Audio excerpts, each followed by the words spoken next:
A couple weeks ago, I did an event where we were raising money to put an end to human trafficking. By the way, we're number 2 in the country here in Tampa in human trafficking. And so they're trying to get a safe house for people that have been human. So they did this event in a church, and I was the MC, and then there were some bands playing, and they were good bands, but this one in particular was really, really good. This guys, they were really, really talented. I'm not just saying that because I've been picking on them for the last hour, and I feel bad now. Well, maybe a little bit. No, I'm kidding.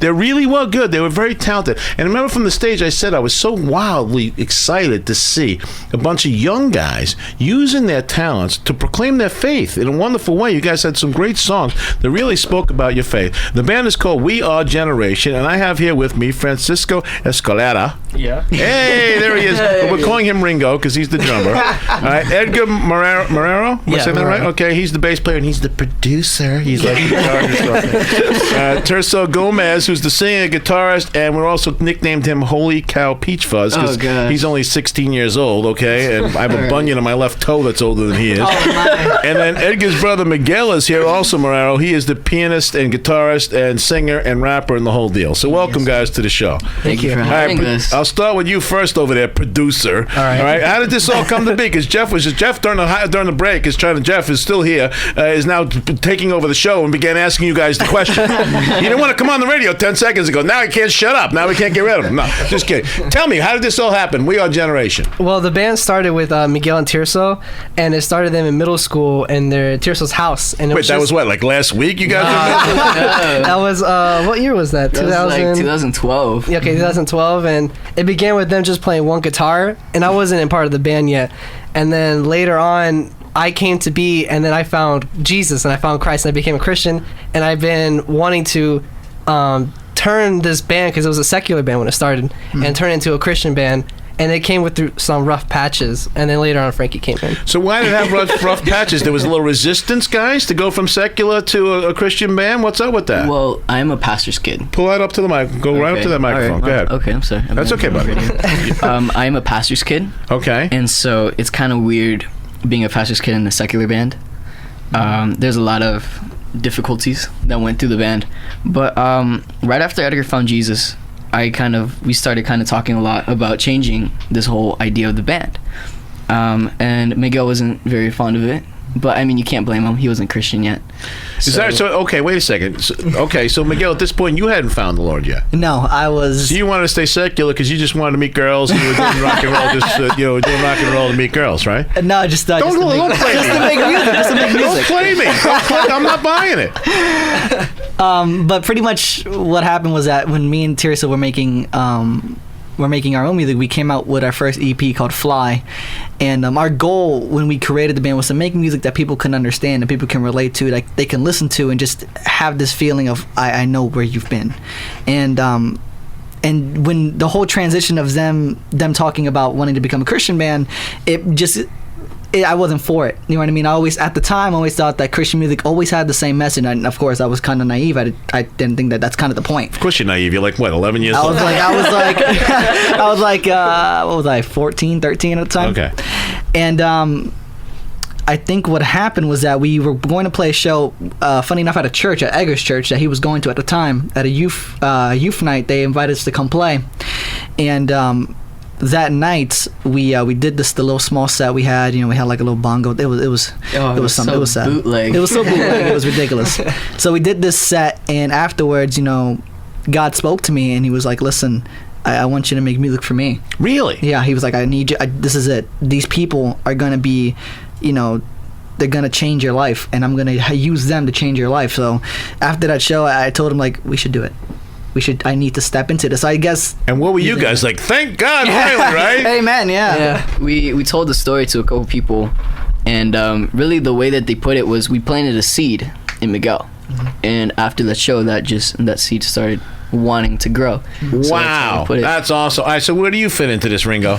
Well, come up to that's the microphone right there. The drummers don't know where the microphones are. That's the problem with the drummer. They're just in the back. He just wants to start hitting stuff, right? They just nod their heads and just play. Go ahead, Frankie. Well, I was a good friend of Edgar for about 5 years. Middle school? Yeah, since middle school, before he knew I was a drummer. And it just came out of nowhere. I was telling him about I had to go to a practice, I think it was for church, and he's like, "What do you play?" And I was like, "The drums," and he like freaked out. He's like, "Aha!" Yeah, it's like the missing piece, I guess. And he called Tirso in school, even though we're not allowed to. Did you guys get that down? He should be grounded for that. Somebody. Detention. Yeah, he called him in the middle of school, just telling him that, well, he has a drummer that could play. And I remember the first day I was like really nervous, and it was just, history from there. We bonded a lot. You guys keep saying middle school, which kind of scares me a little bit because I went to middle school with Moses, so this is really tough. This is really tough for me. All right, so now you start, because now you're a Christian band, but now you've got to write songs that are from your faith, they're from your heart. How do we do this? How does that get done? It's all from what God has put us through, really. Put us through? I mean, yes, we are young, but we've been through some stuff, like we're just a bunch of young kids, and now we're just a bunch of young kids singing about God. So. But you're right, Don. All kidding aside, I'm teasing you guys, but you have been through it. At any age, we all go through some stuff. And again, especially now as a teenager, you got that angst that you go through, frustrations, things, ups and downs. So now, previously, you would have taken them to friends or whatever. Now you're taking those to God, and He's giving you answers back, and those are turning into the songs. Yeah. Is that a fair explanation? That's it right there. Wow, I got that right. There you go. I didn't see that coming. That's really it. Well, write this date down, Ivan. Can we get a flag outside? I really, if ever, get it right.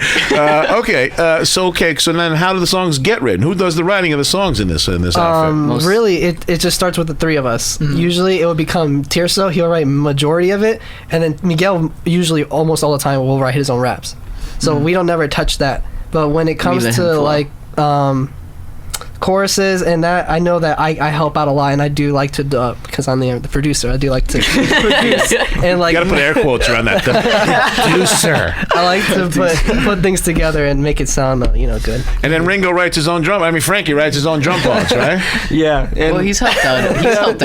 I listen to the music, give a second opinion, and try to see where the message is. Where does the message lie, and how can that connect to now people? Are you classically trained to do this, to write songs, to play instruments? Are you guys trained for this? Or is this just coming from your heart and from the Lord? I mean, it all started from just writing relationship songs, and then and then Miguel came in the picture, and he's like, bro, it's really not about that. You should write some stuff that is real. And so after he told me that, that's when we started recording Fly. But yeah, it's really from that. I remember the one song again where you guys were all, and it had this really build up, and then right in the middle, then you jumped in and started rapping, and then it went back to some more singing. So it was a very unique feel. It wasn't like a lot of the Christian bands that we hear today. There was a lot of energy to it, and then it kind of switched to that and back. It felt really good. It was a really good song. It was, I guess, our inspiration when we started, me and Tirso, we had this inspiration of like we wanted to make something that we can try to reach out to almost every music group. He says to me earlier, though, we did this one show, there was a bunch of middle-aged people there. And I'm pointing at the snow on my roof. I'm going, what do you think I am? You guys are saying, what? Dude, I'm, all right, whatever. But when I got into music by rapping and listening to like old school rap and stuff like that, that pretty much inspired me to want to make music and want to rap.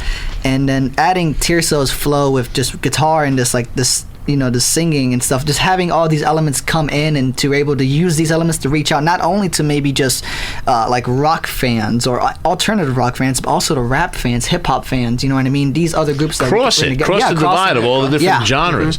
And you as the front man there were pretty good there. You had all the girls cheering and screaming for you, but you also galvanized the audience. This is what I'm saying. I'm saying this seriously now.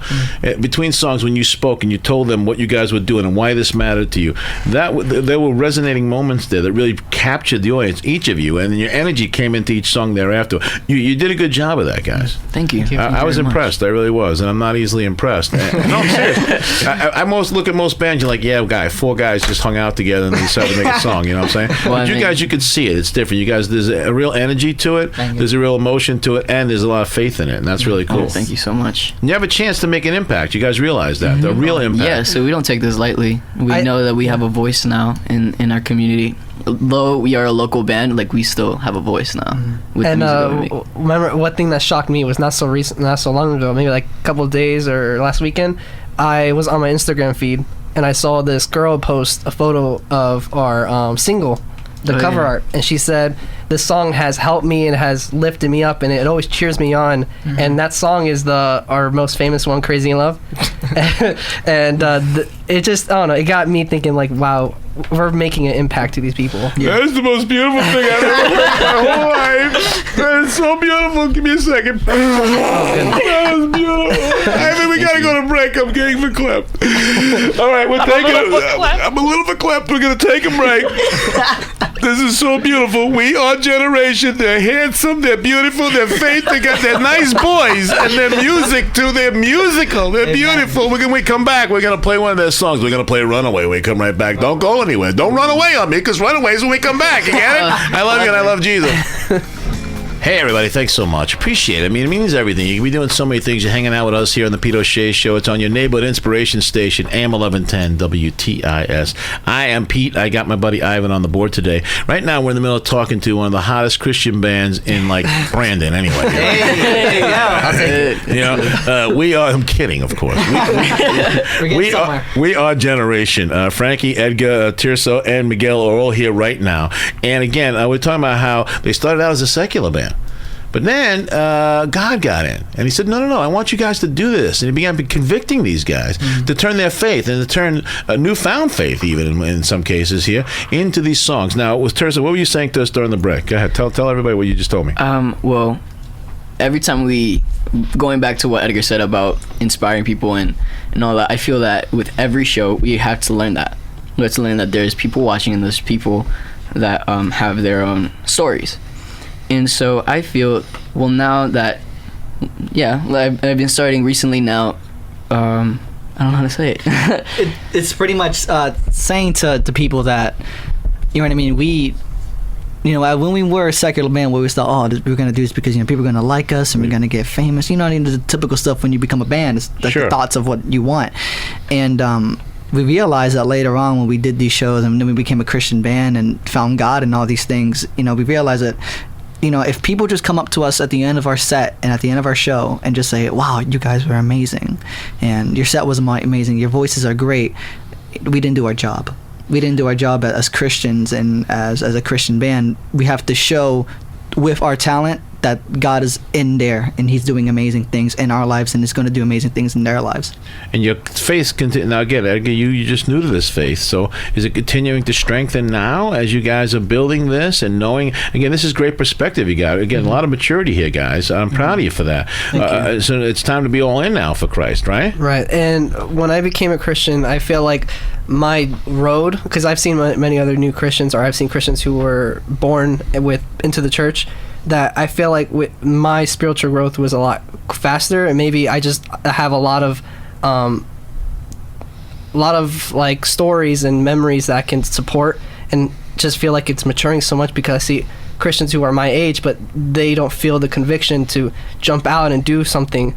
And to me, that's all I want to do, and I've been doing that since 2013, and it's just very strengthened my life, and I've changed so much from where I started to today. So when you guys are in it, I watched you guys at the church. You guys got an amazing response. The people were really in it. They were up. They were cheering. They were raising their hands up to God. So I'm curious, Frankie, tell me from the perspective of the drummer all the way there at the back. Can you see? No, I'm saying no.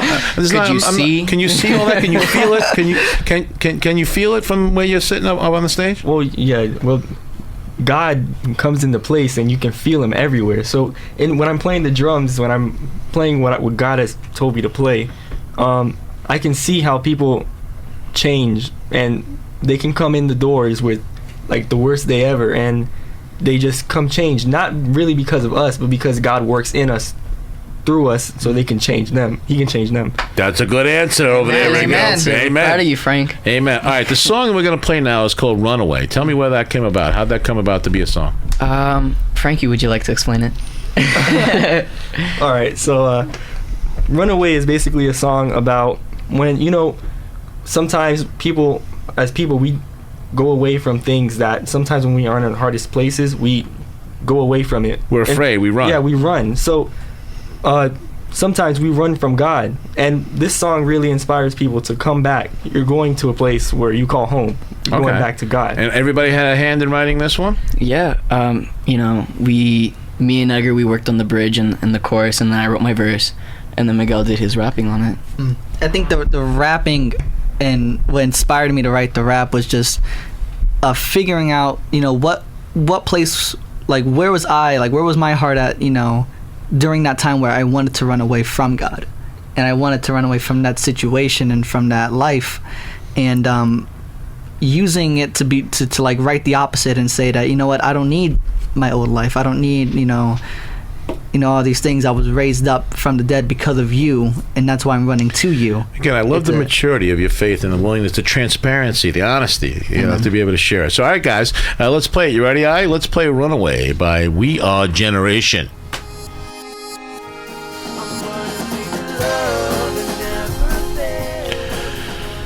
Wow. Wow, that was really good. That was really good. Thank you so much. Runaway from WeAreGeneration. All right, so where can people get the music? I mean, after they're hearing that, everybody's like, I got to get it. I got to get it. I got to get it. I got to get it. How do they do it? Well, you can find us on our website, wearegeneration.bandcamp.com. And we have all our music there, and we're on iTunes, Spotify, and Google Play. All right, so I see big things for you guys. I really do. Thank you so much. I see, maybe. Oh, I thought of something. Okay, you guys team up together with Jeff. Okay, he does the speaking, and you guys do the singing. I'll come tell a couple of jokes. What do you say? We all do the whole thing together. I just have a question. Was that the first time they ever heard themselves on the radio? Yeah, is that the first time you ever heard yourself? Yes, that is. It ain't going to be the last time. I'll tell you that right now. Wow, You guys are thank you good. so All right, much. you guys are going to be really good. And you already are really good. But you're going to be big. I know it. All right, because it's the heart, guys. Again, and that's the theme here with both you guys, Jeff and you guys. Your heart shines through in this, and that's the key to it making it happen. All right, it ain't fake. It's real. It's authentic, and it's your relationship with the Lord, and that comes shining through in the music. So we're proud of you guys, and it's great to see it. Again, that night I said it, and I meant it. After you guys finished, I walked back on the stage. I said, "Man, it's so great to see young guys standing up for their faith." Okay, guys usually don't want to do that. The girls will do, but the guys don't always want to. They're afraid. No, it's true. Guys can't even say I love you to each other. They have to, afterwards you guys say, "Hey, did you see the game last night?" You know what I'm saying? You guys are awesome, and I'm proud of you, and I love you guys. You're great people. You guys got a big future ahead of you guys. I can't wait to see. And I'm going to totally rip you off and take most of the money. That's how it's going to. No, I'm kidding. I'm kidding, everybody. I'm kidding. WeAreGeneration. Go check them out. WeAreGeneration. Bandcamp.com. Right? Yes. And iTunes and WeAreGeneration, Spotify and Google what? Google Play. Yeah, them too. Go ahead. Do it all that. Yeah, check them out.